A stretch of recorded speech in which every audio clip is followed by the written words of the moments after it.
दाखिले का मसला क्या है और क्या करना है? जन्म दाखिले की एसआईटी इंक्वायरी चल रही थी और अभी जो है अप्रैल महीने में महानगर पालिका जिन लोगों के जन्म दाखिले तहसील के ऑर्डर से बने थे वो तमाम ही जन्म दाखिले रद्द करने का आदेश दे रही है। अब और आदेश में ये लिखा है कि नायब तहसीलदार को अधिकार नहीं था, इसलिए वो जन्म दाखिले रद्द किए जाते हैं। अधिकार देने वाले तहसीलदार, अथॉरिटी तहसीलदार की, उन्होंने आदेश दिया, आदेश की परत जिला अधिकारी के पास गई, आदेश की परत प्रांत ऑफिसर के पास गई। अब एक आम आदमी ने अगर अपना प्रोसेस किया है, उसके डॉक्यूमेंट बराबर है, तो उसका जन्म दाखिला रद्द नहीं होना चाहिए। इसके खिलाफ आप क्या कर रहे हो?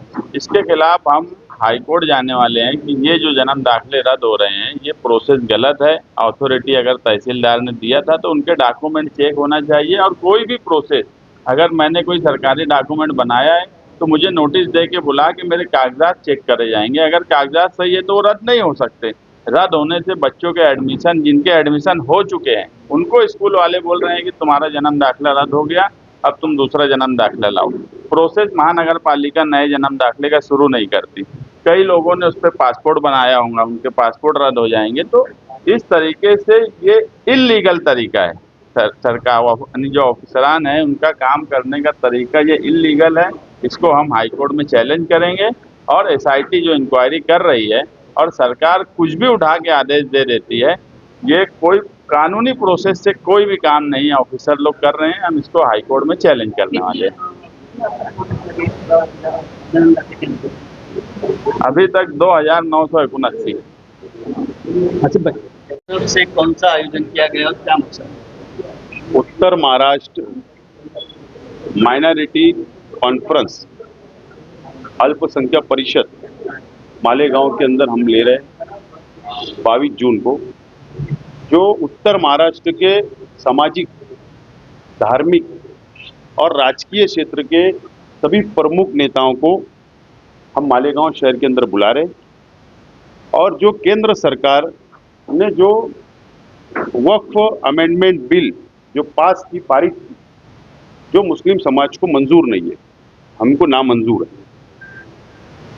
जो भविष्य के अंदर जो हमको खतरा है, जो इंटरफेयर करने वाली है सरकार, उस संदर्भ में मंथन होगा। बांग्लादेशी रोहिंग्या के नाम पर मुसलमानों को हरेसमेंट किया जा रहा है, त्रास दिया जा रहा है, इसके लिए मंथन होगा। अजान के ऊपर तकरार होती, पाबंदी लगाने का डिमांड होता, उसके ऊपर मंथन होगा। बुलडोजर की सियासत जो उत्तर प्रदेश में चलती थी, अब वो महाराष्ट्र में एंट्री कर रही है। हमने विशालगढ़ देखा, हमने नासिक के अंदर दरगाह का देखा।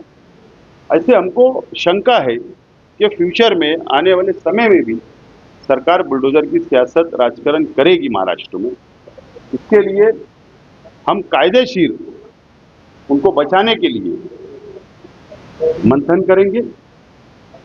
ऐसे 5 इशू के ऊपर हम मंथन करने जा रहे हैं, और हम संविधान के दायरे में, कायदे के दायरे में रहकर ये मंथन करेंगे और कायदेशीर लड़ाई हम लड़ेंगे। Local police, SIT, ED, NI, जनगणना विभाग केंद्र का सभी एजेंसियां तो इन्वॉल्व हो गई। अगर उनको कोई एक भी पुरावा मिला होगा तो पत्रकार परिषद लेकर बता दो कि ये पुरावा है, ये व्यक्ति है जो बांग्लादेश से आए, रोहिंग्या से आए, बता दो।